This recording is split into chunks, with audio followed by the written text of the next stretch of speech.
Hello, my name is Money, and in this YouTube channel I share with you how you can get started on YouTube as well as how you can start making money online. For example, by starting a blog. Have you ever gone to a website and seen something like this that links to a specific part of that post? For example, this one. This is a jump link. In order to create them, you have to go to your dashboard on WordPress. You have to create a new post, or you can go to a post that you have already created. In my case, I'm currently editing a blog post on 13 great video editing softwares that you can use to edit your YouTube videos. If you want to go and check it out, I leave you the links in the description box.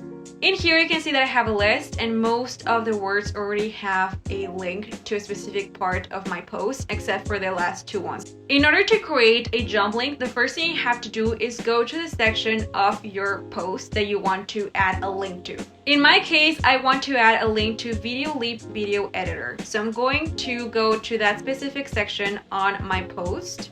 Here it is. So you're going to select your text, then you're going to go to Settings, then Advanced, and you're going to see a section called HTML Anchor. You're going to give it a title. In my case, I'm going to call it VideoLeap.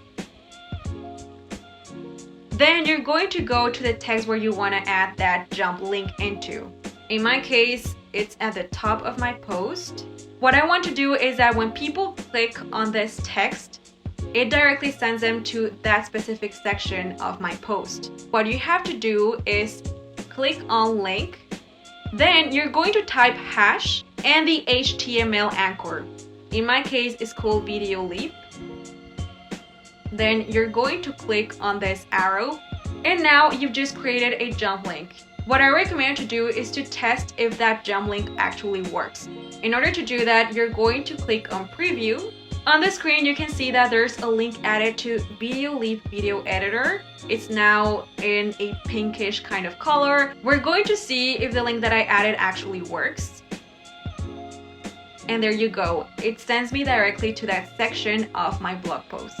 That's how you can add jump links in your blog post on WordPress. If you want to read this blog post, I leave you the links in the description box. If you like this video, give it a thumbs up. If you want to see more content like this one, subscribe to my YouTube channel and activate the notification bell if you want to receive a notification every single time that I upload a new video. Thanks a lot for watching, and see you on my next video.